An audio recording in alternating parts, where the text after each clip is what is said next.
কোটি মানুষের প্লে লিস্টে যখন ঘুরছে নোরা ফাতেহি আর সঞ্জয়ের সেটসির, ঠিক তখনই এলো নতুন চমক। আবারও একসঙ্গে নোরা সঞ্জয়। শুধু হিট গান নয়, পুরো বিশ্বের বিজয় উদযাপনের সঙ্গীত নিয়ে এসেছেন তারা। কি রয়েছে নতুন এই গানে? একমাত্র স্মার্ট সিটি বসুন্ধরা, আধুনিকতায় এক ধাপ এগিয়ে। বিশ্বকাপের উদ্বোধনী অনুষ্ঠানে বিশ্বব্যাপী সাফল্যের পর নতুন ভিক্টোরি অ্যানথেম সং চ্যাম্পিয়ন্স নিয়ে হাজির হয়েছেন বাংলাদেশি সঞ্জয়, সঙ্গে বলিউড সেন্সেশন নোরা ফাতেহি। বিশেষ আকর্ষণ হিসেবে গানে কণ্ঠ দিয়েছেন আফ্রিকার জনপ্রিয় শিল্পী রায়ভানি।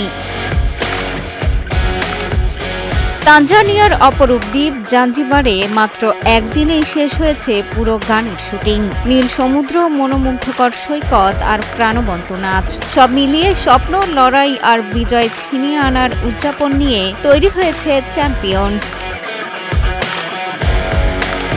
গানের কথাতে রয়েছে জয়ের শক্তিশালী বার্তা, একসাথে ইতিহাস গড়ার আহ্বান, বিজয় উদযাপন করার আনন্দ, সেই সাথে আত্মবিশ্বাসের শক্তি ফুটে উঠেছে প্রতিটি লাইনে। মুক্তির পর সোশ্যাল মিডিয়ায় দারুণ সাড়া ফেলেছে গানটি। প্রশংসায় ভাসছে সুর, ভিডিও আর নোরার দুর্দান্ত পারফরমেন্স। সেটসিরের সাফল্যের ধারাবাহিকতায় চ্যাম্পিয়ন্সও কি গড়তে যাচ্ছে সঙ্গীত জগতের নতুন মাইলফলক? এমন প্রশ্ন থাকলেও মুক্তির পর উচ্ছ্বাস বলছে এই গান ইতোমধ্যেই জায়গা করে নিয়েছে দর্শকের হৃদয়ে। রেকর্ড গড়া তো সময়ের অপেক্ষা। মিষ্টি খাতুন, কালের কণ্ঠ।